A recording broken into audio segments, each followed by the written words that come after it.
Hey guys, welcome to the Music Licensing online course.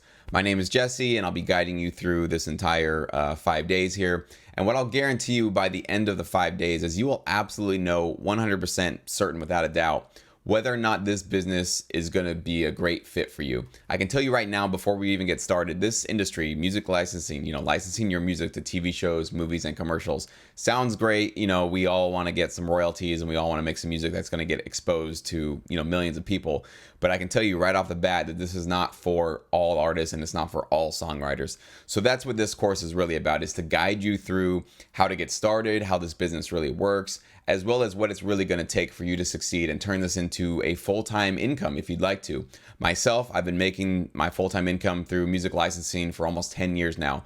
So I am the insider here. I'm the one kind of telling you guys exactly how this industry works from a practical point of view.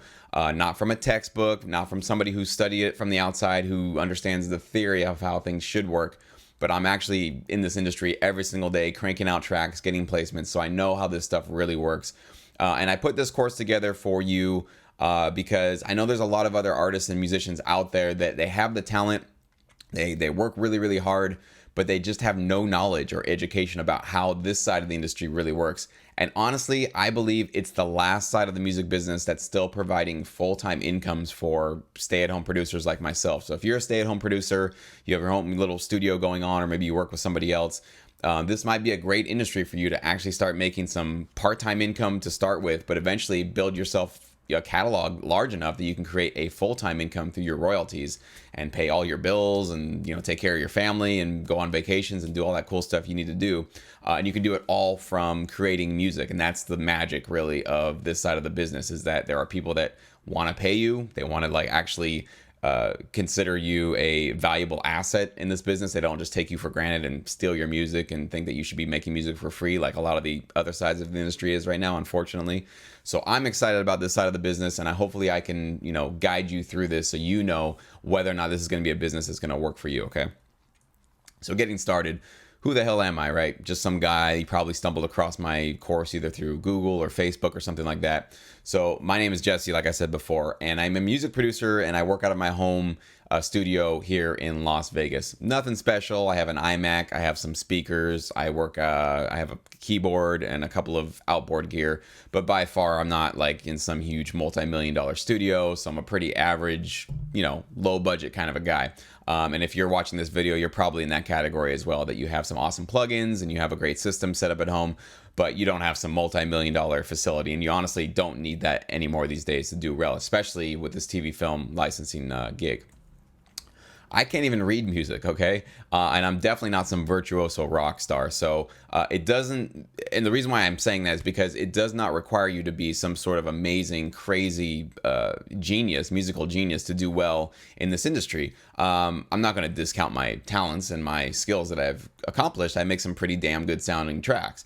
But I am, as you can see, I don't read music. I don't really understand theory of music. I don't have a very complex understanding of anything. I couldn't even tell you what notes are in an F major, F sharp major scale or anything like that. I literally just use my ears. I'm just, going with the beat, with the rhythm, and that's just been my style. My ears are really my compass in this industry. So if you're not some accomplished musician either, like I'm not, that won't stop you from succeeding in this industry. In fact, a lot of people that I work with these days, they're kind of just average musicians themselves, but they've learned how to really crank up their music production value with their, if they're using Pro Tools or Logic or Ableton or whatever they're using. So a lot of it these days has more to do with your software than it does your musical skills, for better or for worse. For me, it's for better because, like I said, I'm not that great of a musician. But I've been making my living with this thing since 2008. I got started basically through a contact that I had met years ago with a band that I was in. And this whole world just kind of showed up on my doorstep, and I had no idea that it existed before. Maybe you've heard about TV film licensing before, but maybe you probably pictured it as somebody sitting in front of a piano coming up with a little cheesy jingle for a Coca-Cola commercial. That is the old school industry. That's not at all what it's like today. These days, there are people who are creating awesome modern dubstep and pop songs and rock songs, trap, orchestral, any style of music you can think, and really awesome modern sounds. People are creating music that they want to create, and they're actually getting that stuff placed in popular TV shows, movies, and commercials. So it's like I said, it's an awesome business that allows you to be as creative as you'd like to be and pushes you to do things creatively that you probably wouldn't have if you weren't in this industry. Currently, I have over 1,000 tracks that are getting me hundreds of placements every single quarter, which stack up into tens of thousands of dollars. So this is not something that happened overnight. So, this is not like sort of a get rich quick kind of operation I'm running here. I'm not doing that for you. I'm showing you it does take hard work and you do have to build up your catalog. But since I've been at this for almost 10 years now, I've been just cranking out track after track after track after track. And year after year, you start seeing that you're putting out a whole lot of music, and you start getting into these kind of numbers where you have that many tracks out there all competing to get you placements in this industry. And that's really the name of the game if you really want to succeed. So this is sort of the first step for deciding whether or not this business will work for you.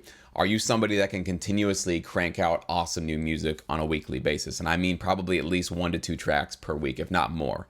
So you got to set some time aside from whatever you got in your life. You got to wake up early. If you got a day job, you got to wake up before work, maybe get some stuff done. Or on the weekends, maybe you got to kind of like calm down your social life, maybe not go to the bar, not go to the club, and just stay home and work and make some awesome music. But if you're like me, you probably do that anyways. I'm just kind of a nerd when it comes to making music. I've always been sort of the one that'll skip going to a party in favor of staying home and making music. So I'm imagining if you're watching this video, you're probably like that as well. So if that's how you are, then you've passed sort of the hurdle number 1 as far as making sure that this business will suit you.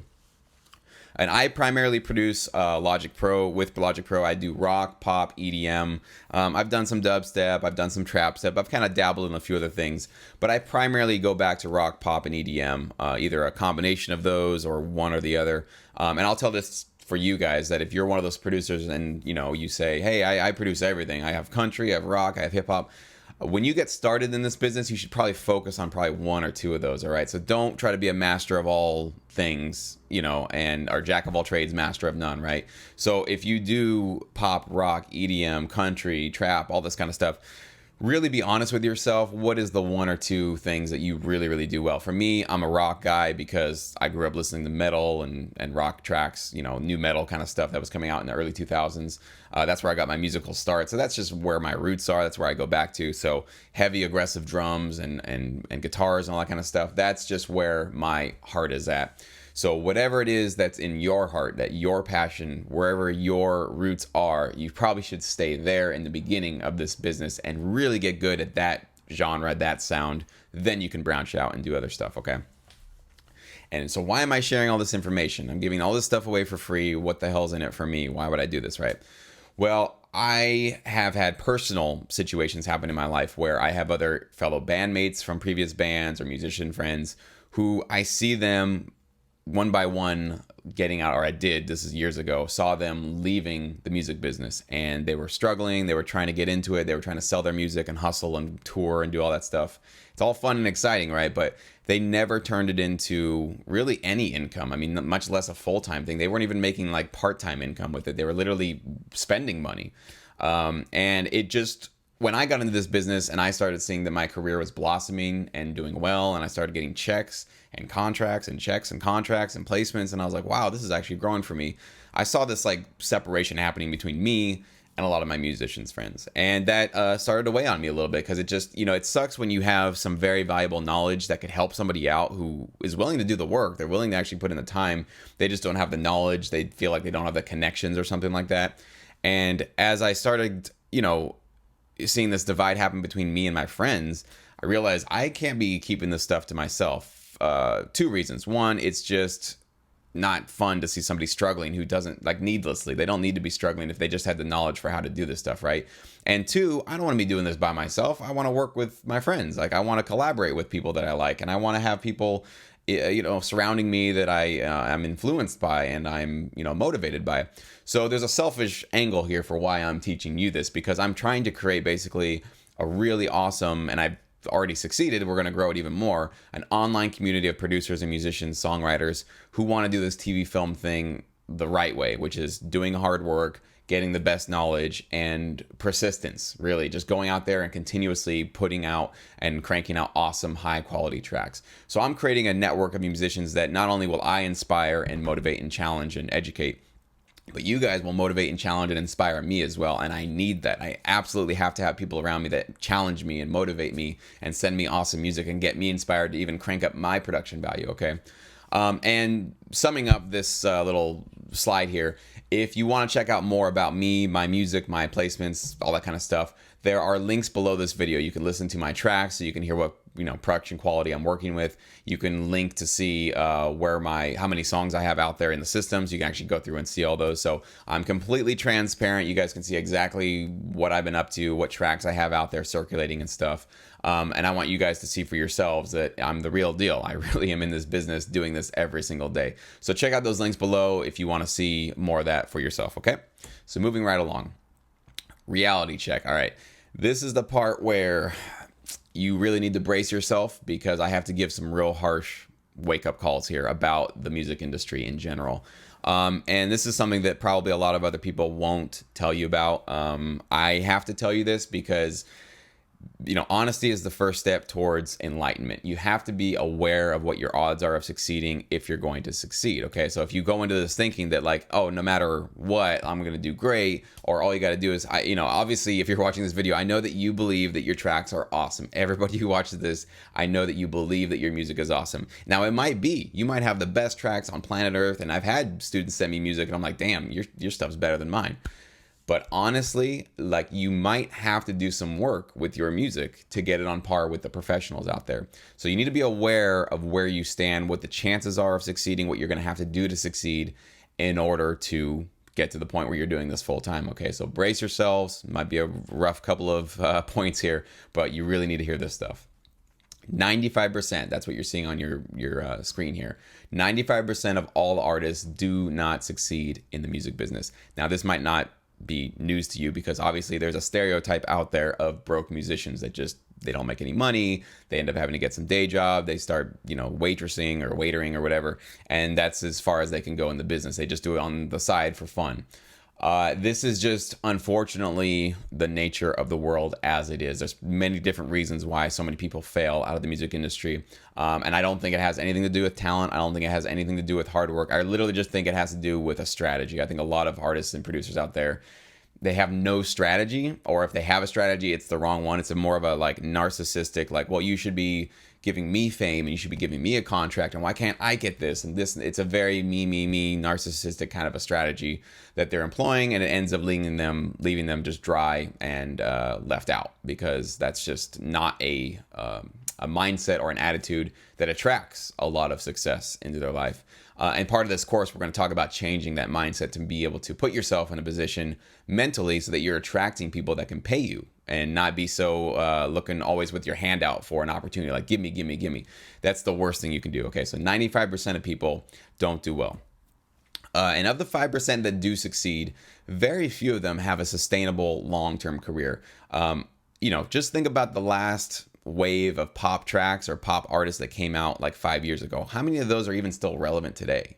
I mean, very few of them. Most artists, even if you go through the traditional route of you get a record deal, you get on the radio, you're kind of touring the country and the world, you might get an album or two out of that situation, and then you're not hot anymore. You're not the young, cute thing anymore that the labels can market. And so they find another young kid that they can put in your place, and now you're old news, and this new person is taking your spot. So even if you do get to the sort of traditional methods of succeeding and making it your full-time income, having a long-term career, I mean, very few bands, I mean, even the Beatles broke up, guys, right? The Beatles, the biggest band in this century and the last century, basically, even they broke up after a couple of decades. So there's no such thing as a band that basically lasts their entire career. Sometimes, I mean, a few of them do, obviously, but like I don't have to reiterate this. You guys get what I'm saying here. It's very few of them actually do that for their entire career. Now, the internet has done some positive things for artists in the music industry, obviously with distribution and getting your music out there, but it's also made it very hard to stand out, to get noticed, and to build a following. And now this is something I probably definitely don't have to tell you. This is definitely preaching to the choir. How hard has it been for you to get, followers and listeners on SoundCloud, or get people to pay attention to you on YouTube or Facebook, or let alone show up to a real show you're going to be playing, right? It's so impossible, barely possible to get people to even pay attention to you, to let alone buy or support you financially. And that's because the internet obviously has just open the floodgates for anybody and their grandma to put up music and to say that they're an artist. Well, that means it's much harder to find the good stuff, because if there's just a whole bunch of crap out there, how do they find you and your music, right? It's much harder. So, just like with everything with technology is sort of a double-edged sword. Like there's a good side to it, then there's a bad side to it. So as much as it's got distribution out there for all of you, it's also put you, you're much harder to stand out now. You're now just one of, thousands, if not millions of people who are making music just like you. And you guys know, consumers generally don't feel like they need to be paying for music anymore. Thank you, consumers. And again, it's just one of those things where like you can be mad at it, but it is what it is. Like, Generation Z, they're growing up with Facebook and YouTube and SoundCloud and all this stuff, and they get their music absolutely for free. So the concept of them going to even buying an album at iTunes is becoming outdated. There are still sales going on for digital sales, but it's not even close to picking up where it was with album sales or CD sales.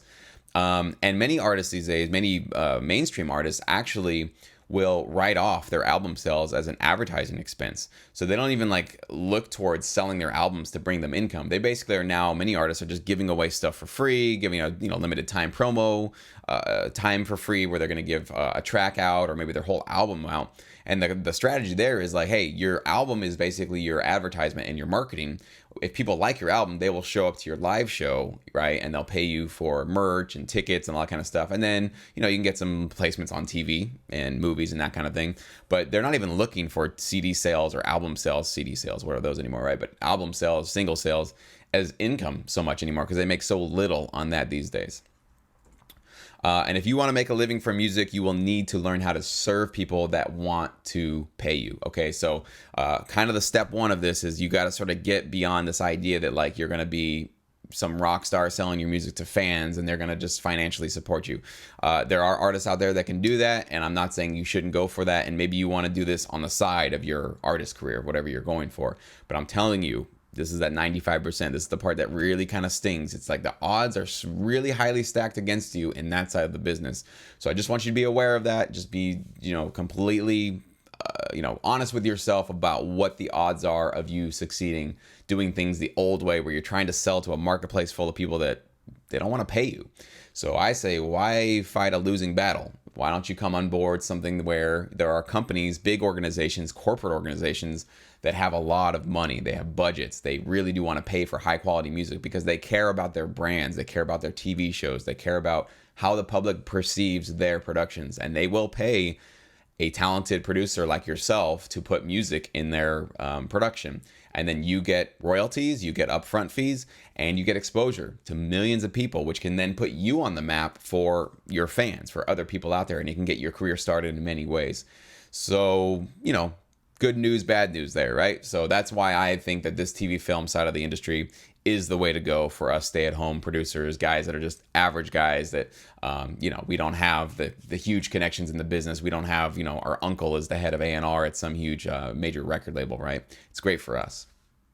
Okay, so let's talk about some of the meat and potatoes of the TV film music licensing industry, how it works, who's involved, all that good stuff, okay?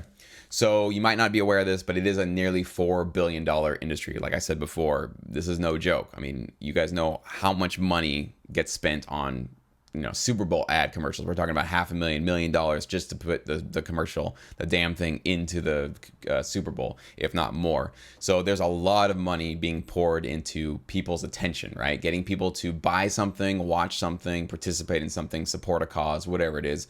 A lot of money goes into advertising and branding. It's a huge industry. And there's a huge ongoing need all the time, week after week, month after month, need for new music to be placed in TV shows, movies, and commercials. So even though, the sound today is, I don't know, whatever it is. Let's say we went back to 2012. The sound was dubstep, EDM, kind of progressive EDM was like a big thing going on in TV placements. Now that sound kind of gets phased out and a new sound comes in its place, but that doesn't mean that there's no more need for music. There's always a need for awesome, new, cutting edge music. And that's the cool thing about this business is it will actually push you as a producer to make music you probably wouldn't have thought about doing on your own if you didn't have this exterior pressure, this kind of motivation coming in from somebody who's like, hey, we got money. We need some track that sounds like this artist. Have you ever done that? And you say, well, no, but I'll learn, right? I'll figure it out. I'll try something else new. And then you take those skills as you try these new genres out, and you become a much more well-rounded producer because of it. So it's actually going to help you in your craft, in your production, just being a part of this business. Now let's talk about the three entities that are involved in this side of the business. So number one, there are content producers. So they are production companies, reality TV show producers. They could be a radio station, they could be a network, they could be a cable network, they could be anybody who's putting out sort of video, audio, or a movie trailer house, or a movie production company. Anybody who's creating basically an audio or visual piece of content, whether that's a TV show, movie, commercial, radio spot, anything like that, okay? And their number one need is they need to emotionally move, or you could say manipulate, their viewers. They need to get their viewers to buy something, like I said. They need to get them to tune in at 8 p.m. on Tuesday night. They can't miss this episode, right? Or you've got to come watch the new latest King Kong movie reiteration, or the 18th version of the Spider-Man movie. How many versions of Spider-Man do we really need, guys? But whatever. They need you to come and watch that thing, because if you miss it, you're missing out on the best TV show, the best product, the best movie, right? So that's a you can call it persuasion, manipulation, moving, whatever. They need to get their viewers to do something. And music is the best way to motivate and change people's minds emotionally.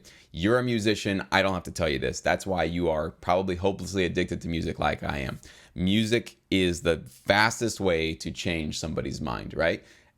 Intellectually, no. Like, you probably can't change somebody's mind on something, but if you play a very sad song to somebody, their mood instantly will be altered by that, right? And so that's what advertisers and content producers know. And so that's why they need music, and that's why they will pay very generously for music, because it's the best way to get what they need to get done, which is make themselves profitable on their projects, and they need music to do that. Second is music libraries. Now, music libraries play a very important point in my overall strategy for what I'm going to be teaching you in this course for how to get started. Okay, so we will talk more about them tomorrow, how to find them, how to make sure that you're finding the right ones to work with, etc. So hang tight, we'll get to that tomorrow. But basically what music libraries are is they are a collection of songs, multiple albums worth of songs, instrumental and vocal, and they basically provide music to these content producers above.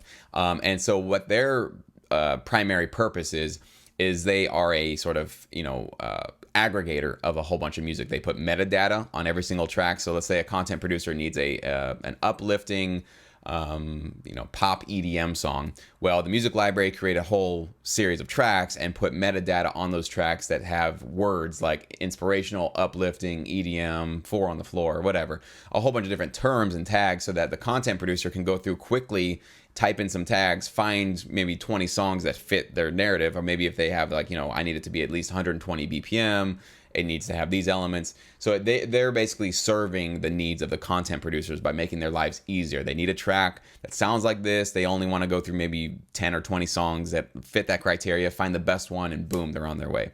One thing to keep in mind about this business in this industry, everybody's looking to have shortcuts. Nobody wants to do more work than they have to. So the more that each one of these entities can make the next one's lives easier. So these music libraries, their job is literally to make content producers' lives easier. And the better they can do that, the more they're going to get clients, the more they're going to get huge placements, the better they're going to do, the more successful they'll be. And which leads me to my last person and the last entity in this business, and that is you. You are the songwriter, you're the composer, you're the creator of all this awesome music that's going to get out there. And you provide the music to the library. So you see how these three entities work together. And yeah, guess what? If you can serve the needs of a music library, you're going to do much better than anybody else, okay? So part of what I'm getting at here is that you need to change maybe what you've been thinking about the business, as far as like who can be, giving you money and showering you with attention and fame, and why don't you have more followers, and why you.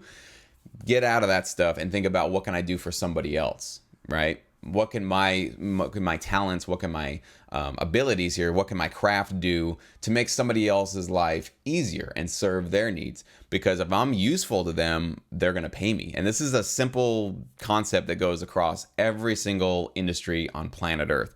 The more that you're useful to people, the more you're going to see that they will pay you, keep you around, find use for you, and etc. You're just going to do much better in life the more that you can serve a need, fill a need for somebody else. Okay, and we're going to talk about how do you just discover what those needs of music libraries are and how to do that in just a little bit. Okay.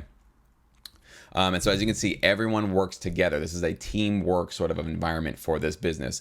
Nobody can do this alone. So even though you might feel that you're one of the most talented producers and musicians out there, you cannot, I don't care who you are, you can't do this by yourself. You need to rely on people that have relationships, that have the business contacts, that have the ability to put together a very organized catalog and put together metadata and tagging and artwork and streaming services, delivery services, all that kind of stuff, cue sheets. I mean, we're going to get into all this stuff, but just know it takes a lot. It takes a village to make this possible. And every day I wake up, I am so thankful that I have probably 20 to 30 people out there, some of I've never even met, who are out there shopping my music and going to bat for me, even when I'm sleeping, when I'm crashed out, knocked out. There are people around the world that are actively getting my music placed. And for the ones that I have their names, I thank them when I can. For the ones that I don't, I just, praise be all to whatever, that there is a teamwork here of people who are helping me achieve my goals of doing this full time. And so you have to have a teamwork and, mindset about that. You have to be open to collaborating and working with other people to do well. So that's, I guess, one of our next obstacles here. If you don't want to work well with other people, you don't want to be a team player, then this is just not going to work for you. Okay. So here's the more entertaining part, right? We all want to learn, how do you get paid? How does this business work as far as getting your income going?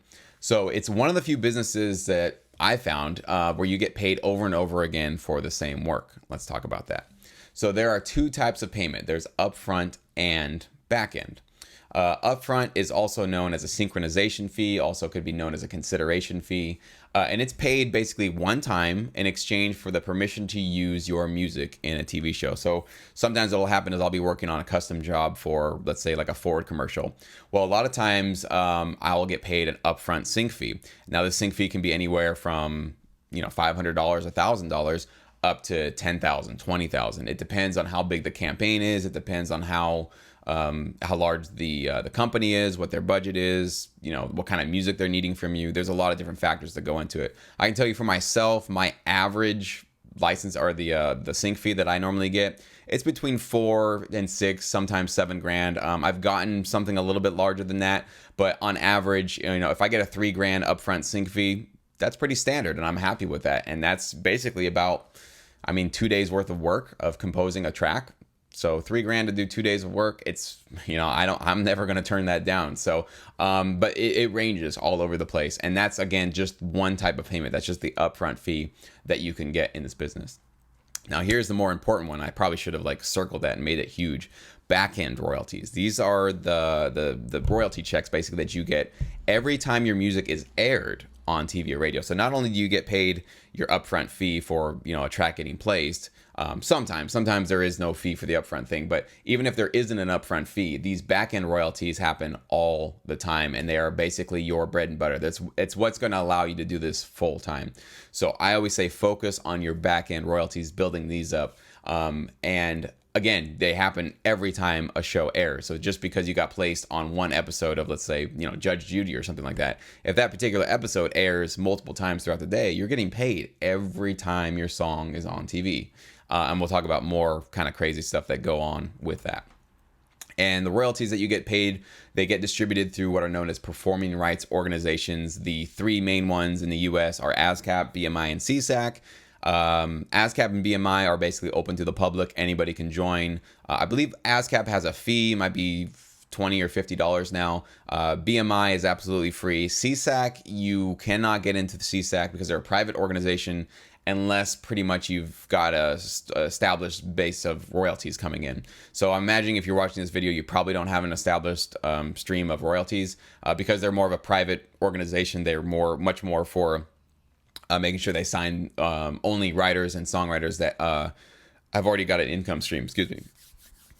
They don't want to deal with people who maybe sign up, and it happens all the time. People who sign up with ASCAP and they never once do anything with it. They never sent a track, they whatever. And meanwhile, ASCAP has just now another member that they have to put in their database and kind of keep track of and whatever. So CSAC is much more a tightly controlled ship. So I wouldn't recommend even approaching them maybe until later in your career, maybe a few years down the line when you have some income, if you'd like to go over to them. Okay. Now, as far as like who do I recommend? I personally recommend for the TV film licensing world, I recommend BMI. Primarily because I feel like they have better rates for when it comes down to getting placements on TV shows, movies, and commercials. Nothing against ASCAP. They have their strengths as well. And I know a couple of people that are on CSAC and they have great things to say about them. So this is just my personal recommendation. I think BMI, if you're not registered, you should go get with BMI. I think that they're a great place to get started.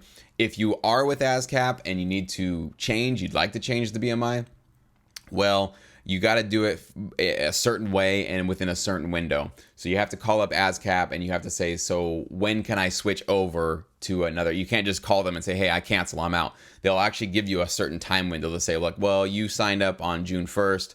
So you have to cancel between, let's say, like, March 1st and May 1st or something like that. So you can give us this letter, then we'll get you out, then you can go over. Okay, so you can't just do this whenever you want to. You need to call up ASCAP, ask them when you can leave. They'll walk you through the entire process of how to do that, okay? So let's talk about the best part, and I put an S there because there are multiple best parts. A lot of good stuff here.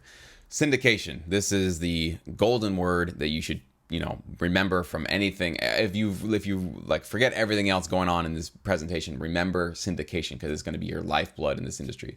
If you're not familiar, it's when a TV show airs for basically years and years and years, and it ends up in earning you huge royalties. So let's say a popular TV show like Seinfeld, right, was originally on NBC, and it aired once a week, I think on Thursday nights. It bounced around from a couple of nights in the 90s. But now it's all over the place. It's on a couple of different networks. It's also playing all over the world. They have Spanish versions of it. I mean, it's everywhere. And so syndication is when like I said, your one track, let's say you got a song on a Seinfeld episode, that track now will you'll get paid every time it airs. And if this TV show is in syndication that's lasting 10, 20 years, well, yeah, guess what? You get royalties that last 10 or 20 years. So this is one of the most powerful parts of the TV film licensing industry. And it's one of the reasons why I got into this business, because I like getting paid over and over again for some work I did years ago. And hopefully you do too. When U.S. shows get aired overseas, you also get paid international royalties, okay? So like I said before with Seinfeld, yeah, you're going to get paid for every time the show airs on, let's say, CBS or something here, or is it TBN, or I don't know which the Seinfeld's on a couple of different networks now. But whenever it gets aired in the U.S., yeah, you're going to get paid every time it happens. But also, when it goes, that show goes down to Mexico and they play the Spanish version of it, you get paid for all those, right? And Mexico and all these other countries have their own performing rights organizations. They report back to the U.S. ASCAP or BMI will basically distribute those to you. And when you get your royalty checks, you're like, cool, I made, thousands of dollars down in Mexico from Seinfeld or whatever it is. So that's another awesome part about this industry. Now, here's a really cool thing. You can work from literally anywhere. I have done music in Cancun, Mexico. I've traveled to, Big Bear, California. I've traveled to Florida. I mean, I've been all over, and I bring my laptop with my headphones. And if I have just a little bit of music I got to create, I can do it anywhere. All you need is basically something to make music with, pretty much your laptop or something portable, and an internet connection. Everything that I do these days almost nothing is done in person. I have a couple of meetings here and there, but for the most part, I'm texting, emailing, or calling people and sending them tracks. They're sending me contracts. I'm scanning things, emailing it back to them. So it's a very digital industry, which is great for you if you don't live in LA. So a lot of people think you have to move to LA or move to New York to do well in this industry. No, absolutely not. You can be in the middle of Kansas, in Arkansas, anywhere you can be 1,000,000 miles away from the industry, and you can still open up doors. You can still meet people. You can still do really well with this business. And I'm living proof of it, because Las Vegas is not necessarily the center of the music industry. There's a lot of stuff going on here as far as they have trade shows and all that kind of stuff, but I don't know of any music libraries out here. I don't know of a lot of music supervision going on here. And so I've been out here, but I'm still making new contacts just through the internet and still building up my sort of network of influence just being here. So I'm living proof that it absolutely can be done. So it doesn't matter where you live. So that's a great thing. And what's really cool, you can make the music that you want to make. You don't have to just make these cheesy jingle songs or something like that. In fact, that stuff just really doesn't exist anymore.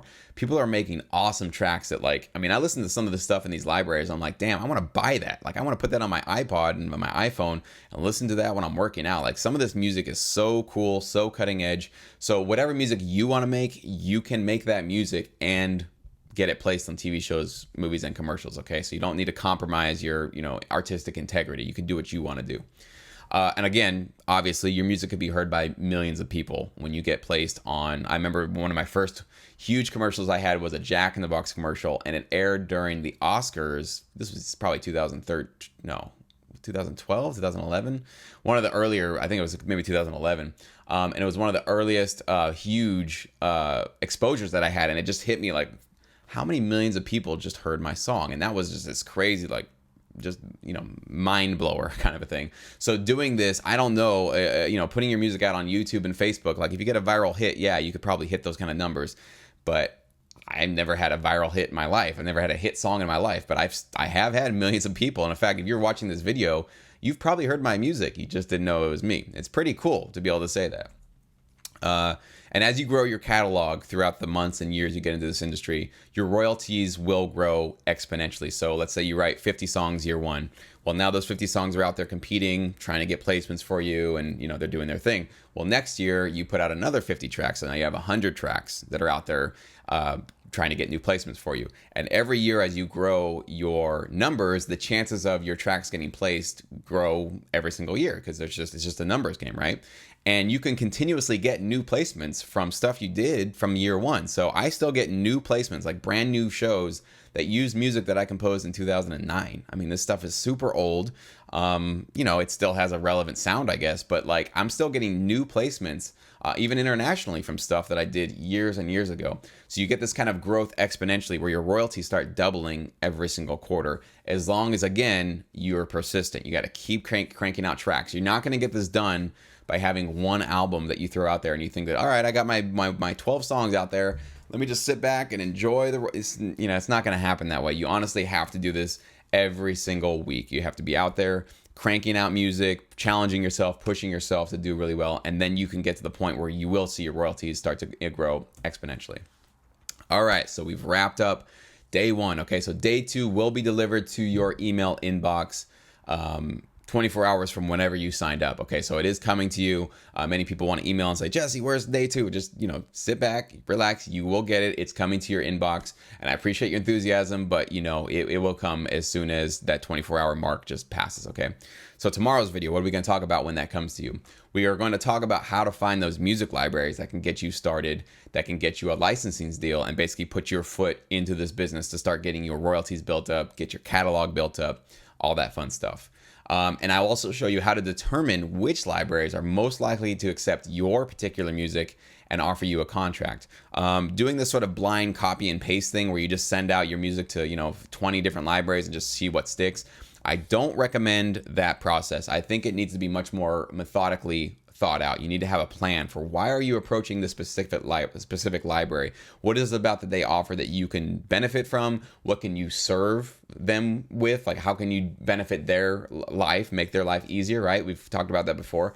And there are things, very important considerations you need to keep intact before, or keep in mind before you approach these companies. And also knowing that, like, you probably get one shot at approaching music libraries. If you send tracks or music and it's just not really there yet, they're going to probably pass. And guess what? They're not going to give you feedback. They're not going to spend the time to send you like a multi-paragraph email saying, hey, why don't you change this and try that, and then we can work with you. They're only going to do that if your music is like that close to being ready. Like if you're almost there and they just need a couple of things changed, yeah, they'll work with you. But if your music is not even close, they're not working with you. They're just either not going to respond at all, or they'll just send you a little automatic reply like, thanks for your submission, but we're not looking for this kind of stuff, okay? If you have any questions about this industry, about this course, about me, anything, jesse@musicmakescash.com is my email address. Send me a message. You can also contact me on Facebook. Music Makes Cash is my Facebook page. I have a YouTube channel, Music Makes Cash. So many different ways you can get a hold of me. So please, I love hearing from my students, from people who are just getting exposed to this business and they want to learn something more about how it really works. So please don't be shy. I won't bite, I promise. And I would do my best to get back to you guys as soon as I can. Normally I can get back to people within 24 to 48 hours. I have a lot of people that email me, so be patient, but I will try to read everybody's question and get back to you as soon as I can. I want to help. I want to be that person that can help you get from wherever you are now to a point of making incremental moves to make this your full-time income if you'd like it to be. I'd be very honored to do that. So please reach out if you have any questions, okay? We'll see you guys tomorrow.